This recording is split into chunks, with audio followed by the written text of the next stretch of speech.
Hey guys, what's up? Morning coffee. Cheers. Audio is something that little by little I've been improving on, right? I've been making videos showing you how I do things, and I'll put links in the description so you guys can check out how, what I do in regards to audio, in the sense of doing audio compression, normalizing, cleaning up audio, removing hums or any unwanted frequencies, right? So you guys can check those out. After a while, certain things are going to start to bug you, especially in audio. And one thing is like high-pitched sounds when you're speaking, and one of those sounds is the high-pitched sound. It may not be noticeable at first, but like once you start to hear it, it's kind of hard not to hear it anymore, right? So I'm gonna show you what I'm talking about. So this is the reason why I started using it, because like Paul was doing a handheld camera, he's doing like a vlog. And before we do anything, always add a hard limiter to your master. That's a big fucking thing I want to make sure you guys do, or make it a habit. Add a limiter. I always add a limiter to -4. That's what I do, right? Before you start messing around with audio, or before you start listening to the audio, just make sure you have a hard limiter. It's important. Something I started adding as well is a click remover, because sometimes when Paul's unpacking stuff, the crackle of the paper or whatever, I started adding a click remover. Nothing major, but it does help. But yeah, most importantly, always add a hard limiter. Protect your hearing, trust me. Like, you don't want to fuck up your hearing. Track layer number 1, this is where I add my filters, right? Again, check my previous videos on how I use those, right? But on audio layer number 2, which is where the audio is at, there's no filters, right? Because I want you to hear the difference, right? So this is the audio without any filters.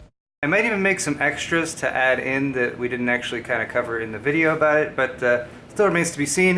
And then Joe's coming back over tomorrow so we can make our third video. The reason why I picked this clip is because there's a part towards the end where it's like, so it remains to be seen. In the video about it, but still remains to be seen.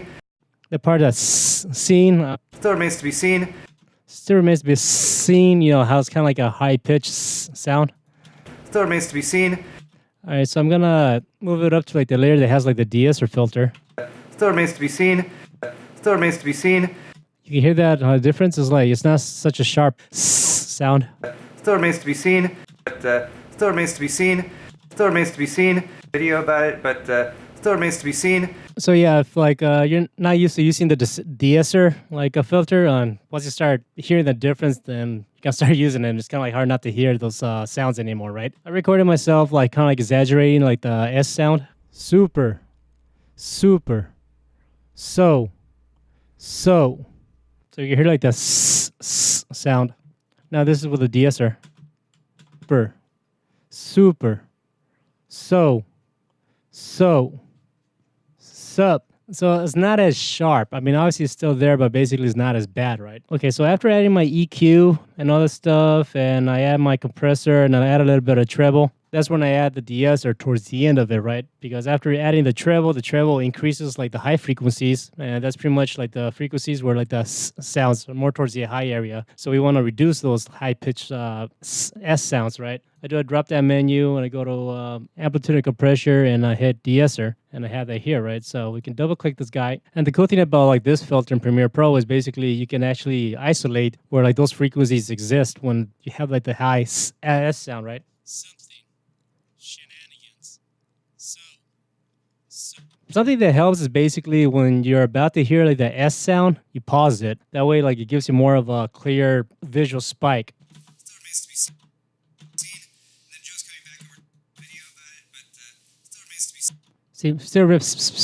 See how high it is? The bandwidth basically kind of like increases how much of you want to pinpoint the frequencies that you want to like reduce, right? But I don't know. It's just in this case, bandwidth increases to max, and I'm gonna center it to like get all these guys here. And for threshold, I usually go to -30. Still remains to be seen.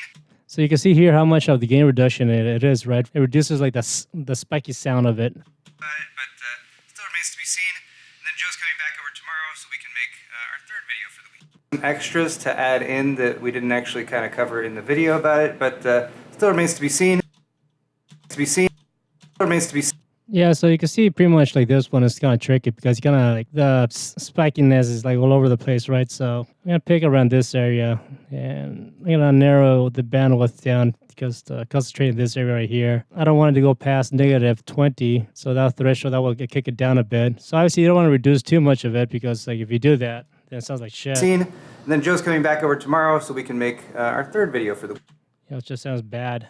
Video about it, but still remains to be seen. So in my case, they're around here with Paul's like camera audio and -20, which is basically if it reaches around here, if it picks up that pass, it drops it down a bit.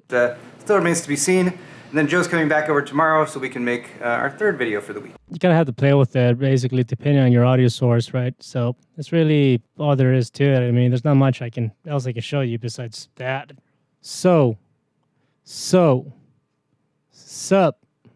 Sup, something, shenanigans. Depending on your audio and all that stuff, it's going to make a pretty big difference. You know, it's one of those things, like, once you hear it, it's kind of hard not to hear it again, right? So it's something I started doing, like, because, like, you know, once I started adding the compression and started to increase the volume, so, like, the sounds, certain frequencies started being increased, right? And, like, when those frequencies that when a person is speaking, they get the sound, it gets spikes up and it can sound pretty sharp. And it doesn't sound as clean as it can be, right? So, oh yeah, check out the links if you guys want to help me out to buy coffee and stuff. You know, I don't promote it because I just don't. But you know, there is a PayPal link there. If you guys want to contribute to my coffee addiction, go for it. I appreciate it. Either way, I'm gonna make these videos. So thanks for watching again. Take care and peace.